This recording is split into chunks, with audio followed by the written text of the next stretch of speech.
Hello Aries, Sun, Moon, Rising, Venus signs. Kamusta po kayo? Sana po nasa mabuti kayong kalagayan. Welcome back po sa Star Tarot.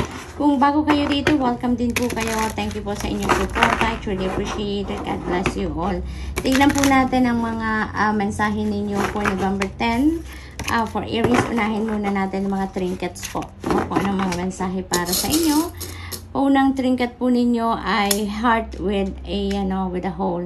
Ayan. So, parang nasa inyong mga kamay talaga, Aries, ang susi, no? Sa inyong puso, no? So, maaari dito na handa na kayong magbukas ng puso ninyo para sa pagmamahal, no? Maaring welcome na ninyo sa buhay ninyo na mahalin kayo ng ibang tao naman ngayon, or bukas na din, no? Nagbubukas na din ang puso ninyo para naman sa ibang tao, no? Maaring you are also ready na din ngayon na magmahal, no? At mahalin din ng iba. Maaring ganun ang sitwasyon for Aries. We have butterfly. Ayan. So, merong malaking pagbabago na mangyayari, no? Na magaganap sa buhay ninyo around this time. What else? We have steering wheel ng ship. Ayan. So, this is about perseverance, no? And also navigation. So, maaaring nagna-navigate kayo dito ng isang sitwasyon na siguro maaaring may katagalan na, no? Maybe you've been navigating this journey, no? Medyo may katagalan na, pero you are continuing, no? Kung ano man ang inyong ginagawa, kung ano man itong pinagsisikapan ninyo, parang hindi kayo sumusuko dito, no? Patuloy kayong nag-persevere, no? Na marating kung ano man ang goal ninyo dito. So, that's really beautiful, Aries. So, tingnan natin kung ano pa. Maaari din naman, no? Na-pick up ko lang din. Maaari din ang iba dahil meron tayong change and transformation dito. Siguro meron change of direction din ang iba sa inyo dito, no? Maaring ang iba sa inyo dito is thinking of taking a different path na, no? Maaring ganon ang ganap. So, tingnan natin kung ano pa. We have 5 of Swords. Ayan. So, this is conflict, no? May internal conflict dito. For some of you, maaring related yan dito sa change, no? Na mangyayari. Maaring may pinag-iisipan kayo dito if you're going to stay with the course or you're going to change direction. Maaring ganon. Maaring yung isip ninyo hindi nag-agree sa gusto ng puso ninyo or vice versa, no? Or the other way around. So, maaring ganon ang sitwasyon. Maaari din dito na meron kayong hindi pagkakaunawaan with another person, no? Maaring may ganong sitwasyon din. Maaring nagkaroon kayo ng diskusyon, nagkaroon ng heated discussion, at someone walked out from someone, no? Merong nag-walk away dito sa isa. Maaring ikaw yung nag-walk away from that person na kausap ninyo, or yung kausap ninyo ang nag-walk away from you dahil hindi kayo nagkaintindihan, no? Sa isang bagay, sa isang usapin dito, no? So, maaring ganun din ang ganap. We have Justice energy. So, ano to? Maaring may Libra placement kayo sa iyong chart, or maybe you are dealing with the Libra around this time, Aries. Maaari din ganun ang sitwasyon. Pag dumating si Justice, no, sa reading ninyo, ibig sabihin niya na order will be back in your life, no? Magkakaroon na muli kayo ng order, may babalik na ninyo sa sistema, no? Sa normal na kalakaran ang buhay ninyo. Maaring ganun din. It's also about karma, no? So, karma is at play sa buhay ninyo around this time. Kung ano yung pinut out ninyong energy, no, into the universe ng nakaraan, that is exactly what you are receiving ngayon, Aries, no? Maaari din naman na ang iba sa inyo may pinaglalaban siguro sa korte, no? And you can expect a positive outcome sa kung ano man ang pinaglalaban ninyo sa korte dito, no? So, what else? We have Knight of Swords. Ayan. So, meron kayo ditong susugurin, ano? May susugurin kayo. Maybe this is an endeavor. Maaring this is a new idea. Maaring this is a new plan na talaga namang hindi kayo makahintay at talagang gusto nyo nang simulan, gusto nyo nang makita ang resulta, yung mga ganon. So, there is an excitement, no, na nararamdaman ako dito sa sa energy na to. Maaring mabilisan ang galawan ninyo dito, Aries, dahil sa excitement na nararamdaman ninyo, no? Parang siguro sinasabi ng iba sa inyo, I can't wait to see, no, kung ano ang mangyayari sa mga bagay-bagay sa buhay ninyo. So good luck, and that's all I have for you for today. I hope nakatulong ang mga mensaheng ito in some way. Thank you for watching. Love and light. Namaste. Hello Leo, Sun, Moon, Rising, and Venus signs. Kamusta kayo? Sana pinasa mabuti kayong kalagayan. Welcome back po sa Star Tarot. Kung bago kayo rito, welcome din kayo. Thank you sa inyong support. I truly appreciate it, and God bless you all. Tignan po natin ngayon ang mga mensahe ninyo for November 10 for Leo. Unahin natin yung mga mensahe ninyo from the trinkets. We have, tumalon. Sandali lang po So, si butterfly, no? Isang malaking butterfly ang tumalon dito, Leo. So, malaking malaking pagbabago, malaking transformation, no? Ang maaaring mangyari dito sa buhay ninyo. We also have letter J. This could be your initials, Leo, or maybe this is the initial of the person that you are going to be dealing with around this time. We have olive leaf. Si olive leaf naman, this is about peace, no? This is about peace. So, maaaring magkakaroon na kayo dito ng peace of mind. Magkakaroon kayo ng kapayapaan na sa buhay ninyo, sa pakiramdam ninyo, yung mga ganon, no?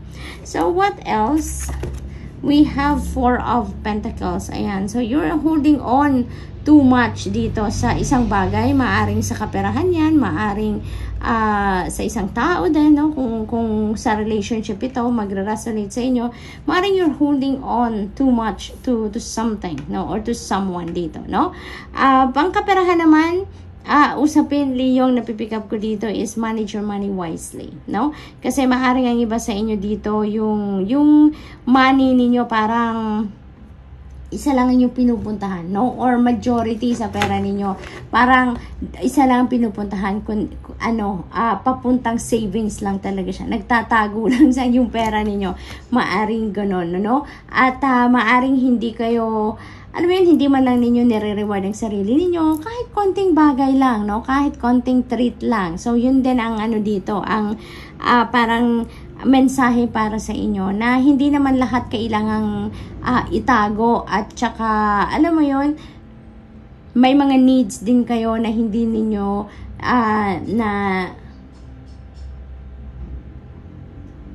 nababudgetan, yung ganon, kasi mas gusto ninyo na i-save lang yung pera, no? Yung parang ganon. May ganong sitwasyon ng iba sa inyo dito. So, ang panawagan sa inyo dito is manage your money wisely. Kailangan nasa balanse ang lahat, no? Kaya mahalaga, no, para doon sa ibang Leo na hindi gumagawa ng budget, hindi nagbabudget, hindi naggagawa ng plano, no? Schedule, kumbaga, schedule payments, mga ganon, no? Parang iniimbitahan din kayo dito na maaring makatulong sa inyo kung may ganon kayo. Na sa gayon, meron kayong basihan, no? Na pagdating ng pera ninyo, ng sweldo ninyo, ng kita ninyo, you know, alam nyo na agad-agad kung saan mapupunta ang pera ninyo, no? Maalam na, easy na lang yung pagmamanage ninyo ng kaperahan. But, you know, Leo, this is just a message for you, no? This is messaging. Kaya, kung ano pa rin yung sa paningin ninyo, sa tingin ninyo, pakiramdam ninyo, ang mas makakabuti para sa inyo, go for it. Okay? So, we have 4 of Cups. Ayan, so dalawang 4 na tayo. We have 4 of Pentacles and we have 4 of Cups, no? So, this is synchronicity right here, Leo. We have number 44, no? So, I suggest please look up for the meaning of number 44 for more guidance, okay? So, we have 4 of Cups. There is an opportunity definitely dito na parating sa inyo, no? It could be in any area of life, but whatever this opportunity is, parang hindi pa ninyo nakikita, parang hindi ninyo napapansin. But itong sinasabi sa inyo na there is an opportunity around you. So, parang binibigyan kayo dito ng heads up, binibigyan kayo dito ng advice na, come on, Leo, open your eyes, open your ears, no? Open yourself to these opportunities na kumakatok sa inyo. Kasi maaring hindi pa ninyo ito nakikita, or maybe hindi pa ninyo na-find out, hindi pa ninyo, or maaring ini-ignore din naman ninyo, Leo, because you are focused on something else, no? So, iniimbitahan kayo dito to look into it, no? Nang sa gayon, baka ito na yung hinihintay ninyong opportunity. Maaari din naman na ito yung opportunity na maghahatid sa inyo ng breakthrough. So, maaaring ganon ang mga sitwasyon din dito, Leo. Okay? So, what else? We have Two of Wands. Ayan. So, meron ditong planning, strategizing, marami kayong iniisip dito, no? Maari din ang iba sa inyo dito is nasa middle ng desisyon, ano? Maari din na may decision making dito na kinakaharap ang iba sa inyo, Leo. Maari din na parang yung plano ninyo dito parang nakakasana, no? Parang nakakasana. Meron na ngang mga dito, parang meron na kayong mga signs na nakikita, no? Na ang mga plano ninyo parang sakto na para i-implement na. Kumbaga parang gagawa na kayo dito ng paraan para maisakatuparan na kung ano man ang inyong mga plano. So maaaring yun ang pinagfo-focusan ninyo sa ngayon. Kaya hindi ninyo napapansin ang iba pang bagay like yung mga opportunity na kumakatok sa inyo. But you know, Leo, parang nire-remind kayo dito, no? Binibigyan kayo ng heads up dito ng spirit na tignan ninyo kung ano yung mga opportunities na kumakatok sa inyo dito, because maybe yan ay ang support na pinapadala sa inyo ng Divine Universe, because siguro yung mga plano ninyo ngayon, yung iniisip ninyong gusto nyo nang simulan, no, ng mga plano ninyo or endeavor ninyo, maybe that is already in alignment with your purpose or with your destiny, kaya sinusuportahan na kayo ng Divine Universe agad-agad, no? Pinapadalhan na agad kayo ng mga resources, binibigyan na siguro kayo ng opportunities and possibilities dito para maisakatuparan nyo na kung ano man ang mga plano ninyo dito, no? So, look into it, no? Look into those opportunities na kumakatok na sa inyo. So, good luck, and that's all I have for you for today. I hope nakatulong ang mga mensaheng ito in some way. Thank you for watching. Love and light. Namaste. Hello Sagittarius, Sun, Moon, Rising, Venus signs. Kamusta po kayo? Sana po nasa mabuti kayong kalagayan. Welcome back po sa Star Tarot. Kung bago kayo rito, welcome din po kayo. Thank you sa inyong support. I truly appreciate it. God bless you all. Tignan po natin ngayon ang mga mensahe ninyo for November 10 for Sag. Mauna na tayo sa trinkets. Trinkets muna tayo. So, we have Hamsahan. Ayan, Sag. This is about power and strength. No? Maaring yun ang mga katangian ninyo ngayon. Ang ma-highlight, no? Maaring yan ang ma-highlight ngayon sa buhay ninyo. Maaring may mga ganap sa buhay ninyo wherein your inner strength is going to be talaga heightened or highlighted, no? At maaring yun ang i-display ninyo, no? Yung personal power, yung inner strength, yung mga ganon.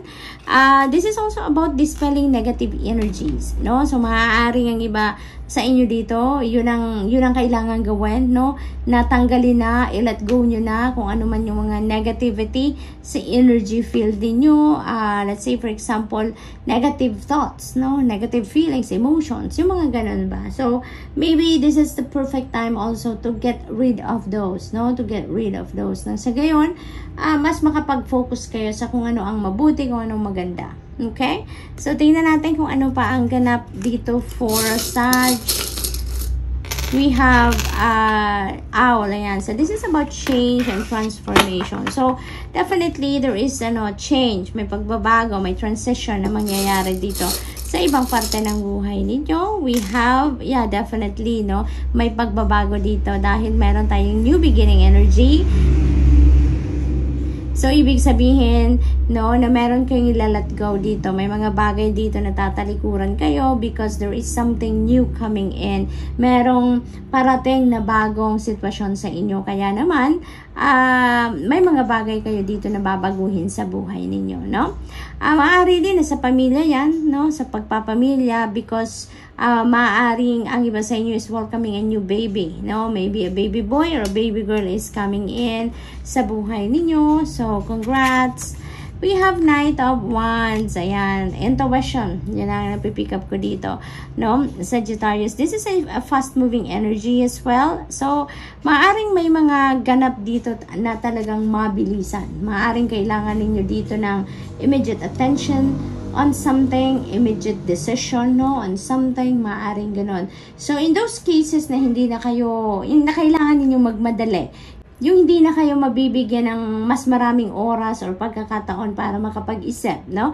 So, ang ano dito sa inyo, ang advice sa inyo dito is tune into your intuition. Okay? Sundin nyo na lang, pakinggan nyo na lang kung ano ang bulong ng inyong intuition sa inyo nang sa gayon, kahit nagmamadali kayo, kahit kailangan ninyo ng immediate action sa kung anumang opportunity ito or anumang bagay na to, at least, no, you will be guided by the divine. Okay? So, what else? We have 6 of Cups. There is travel involved. For some of you dito, maaring ang iba sa inyo dito magre-relocate, no? Yun ang napipick up ko dito dahil meron tayong change, meron tayong new beginning. So, maybe you're starting a new life somewhere, no? Maaring meron ditong magmamigrate sa ibang bansa, magtatrabaho sa ibang bansa, maglilipat ng bahay. There is a change of place of residence siguro for some of you, you know, maaring ganun din ang sitwasyon. There's homecoming here as well, no? Meron ditong pagkikita-kita ng pamilya, ng magkakaibigan, no? Maybe some of you also, baka merong magparamdam sa inyo dito from your past, no? At maaaring magparamdam sa inyo at gustong bumalik, no? Maging parte muli ng buhay ninyo. Maaari din ganon ang sitwasyon. So, good luck to that.